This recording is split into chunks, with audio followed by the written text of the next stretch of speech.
Subscribe to our YouTube channel and don't forget to press the bell icon to get all the latest updates. मेरा नाम मिसबा है। मैं हंदवारा से आई हूँ। आज कोई पहली बार हम आए नहीं हैं। आप लोग भी हमें अच्छे से जानते हैं और हम लोग बार बार आ रहे हैं। वही सेम चीज़ है, हम फिर से याद दिलाने आए। हम फिर से एक बार आप लोगों से गुजारिश करने आए कि प्लीज़ हमारे मसले का कुछ कीजिए। एटलीस्ट आप लोग सोचिए, हम औरतें हैं, हमारे लिए बहुत मुश्किल हो रहा है यहाँ पे रहना। अब हम लोग यहाँ पे डर रहे हैं। जो यहाँ के हालात हैं, जो यहाँ पे हो रहा है, हम लोग वो देख के अपने घरों से बाहर नहीं निकल पा रहे। हम खुद नहीं आए, आप लोगों ने हमें लाया है। हम आपकी गवर्नमेंट से रिक्वेस्ट कर रहे हैं कि प्लीज़ आप लोग एटलीस्ट हमसे बात कीजिए। अगर कुछ भी है आप लोग सामने आइए। हम लोग एडीजी को लेटर लिख रहे हैं, गवर्नर को लेटर लिख रहे हैं, लेकिन हमें कोई रिप्लाई, कोई आंसर ही नहीं कर रहा। आप हमें बताइए हम किधर जाएं? यूनाइटेड नेशन किधर है? औरतों के हकूक़ के लिए इतनी सारी तंजीमें काम कर रही हैं, तो हम भी लेडीज़ हैं, हमारे लिए क्यों नहीं है कुछ? हम लोग कहाँ जाए? आप लोगों ने बुलाया है। अगर आप हमें सिटीज़नशिप नहीं दे पा रहे तो हमारे पाकिस्तानी हाई कमीशन हमें वैलिड पासपोर्ट दे रहा है, आप लोग उस पर हमें स्टे ऑर्डर दीजिए।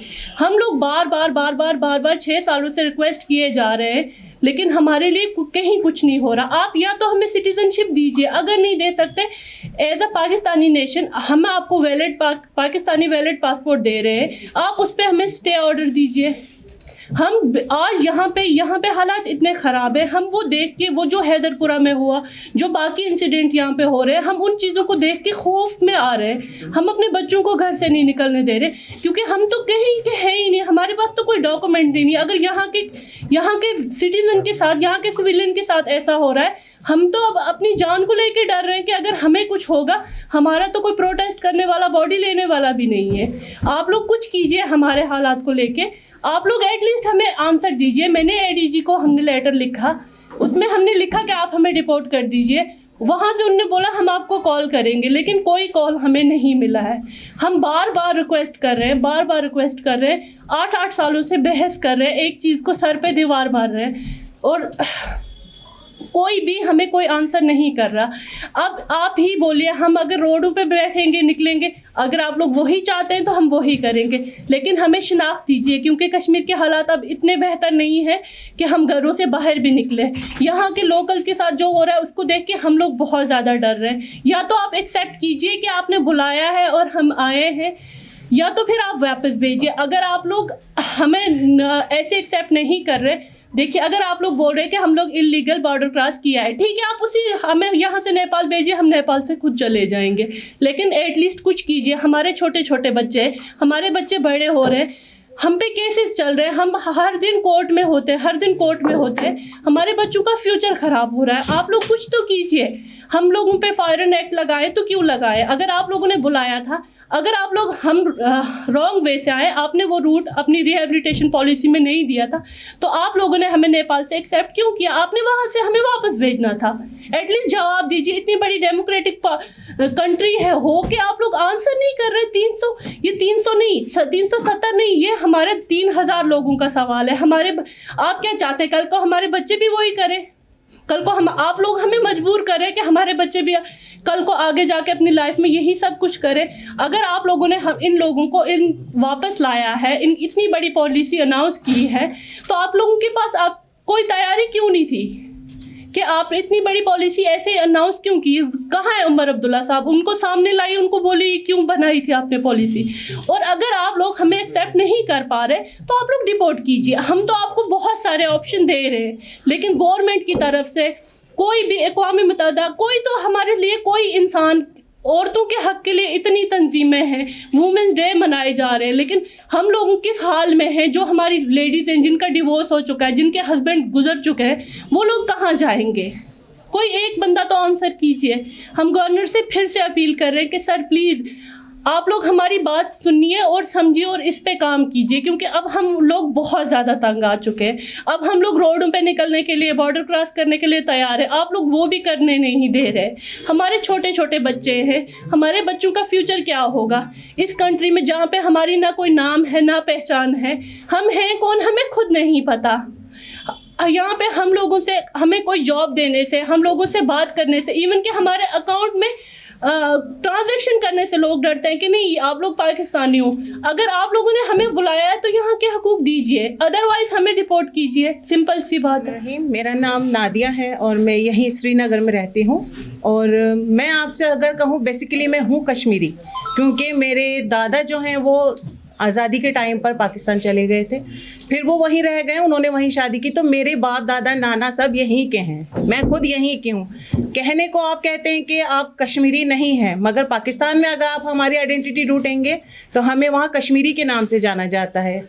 सेकंड ये है कि आपने हमें रिहेबिलिटेशन पॉलिसी अनाउंस की तो हमें यहाँ बुलाया, हम आपने इनवाइट किया, वेलकम किया, हम आ गए, ठीक है। अब आपका फर्ज था, आपने क्या सोच के हमें यहाँ बुलाया कि 3 से 4 हज़ार लोग आने वाले हैं, मुझे इनका करना क्या है।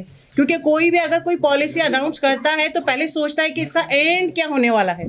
पहले हम देखते हैं कि हम ये स्टार्ट ले रहे हैं, कोई भी काम शुरू करते हैं तो इसका दी एंड हम किधर करने वाले हैं। तो कम से कम उमर अब्दुल्ला साहब ने होम डिपार्टमेंट में या असेंबली में बैठ के अनाउंस किया उन्होंने ये पॉलिसी आपकी कि इस तरह लोग आ जाएं और हम उन्हें एक्सेप्ट करेंगे, रिहेबिलिटेट करेंगे।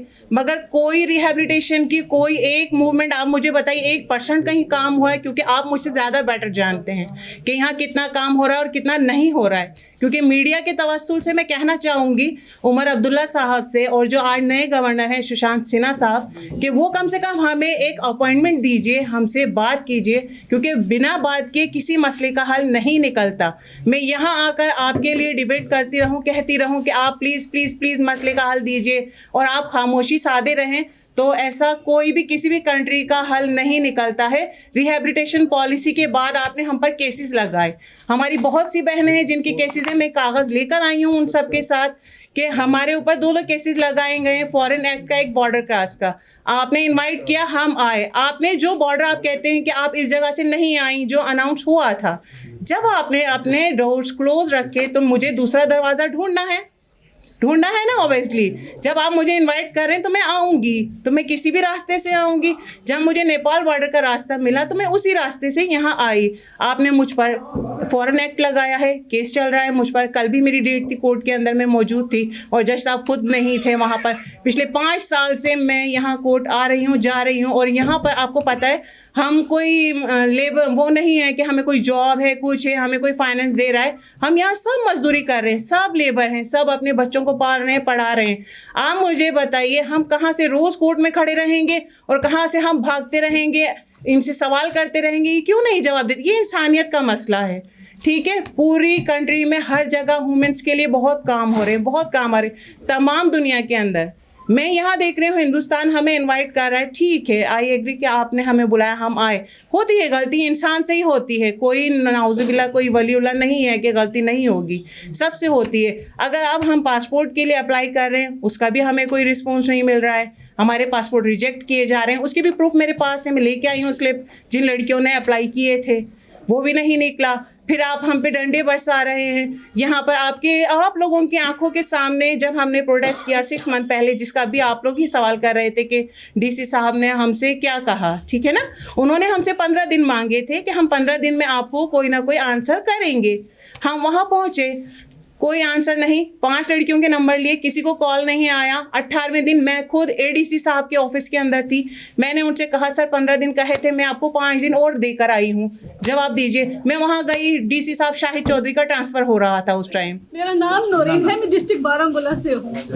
सर मेरी वालदा की डेथ हो गई है 20 दिन पहले, मैंने उनको देख नहीं पाई, मैंने उनकी सिर्फ पिक्स देखी। उन्होंने, अगर आप चाहें मैं आपको दिखा भी सकती हूँ, लेकिन बीच कहना चाहती हूँ उमर अब्दुल्ला से, तब किस बुनियाद पे तूने हमें ऐलान करके तो कश्मीर में बुलाया हमारी जिंदगियों के साथ खेलने के लिए, हमारे बच्चों के साथ खेलने के लिए? हमारे बच्चे स्कूलों में जाते हैं, बोलते हैं वहाँ पे तुम लोगों को नाम नहीं लेना कि हम पाकिस्तानी हैं, वहाँ पे बोलना नहीं हम कश्मीरी हैं तभी पढ़ाएंगे, वरना नहीं पढ़ाएंगे। हम फ़ोन करते हैं, हमारे फ़ोनों पे पाबंदियाँ होती हैं, हमारे फ़ोन नंबर छीन लिए जाते हैं, सिमें छीन ली जाती है कि आप वहाँ पे कॉल नहीं कर सकते।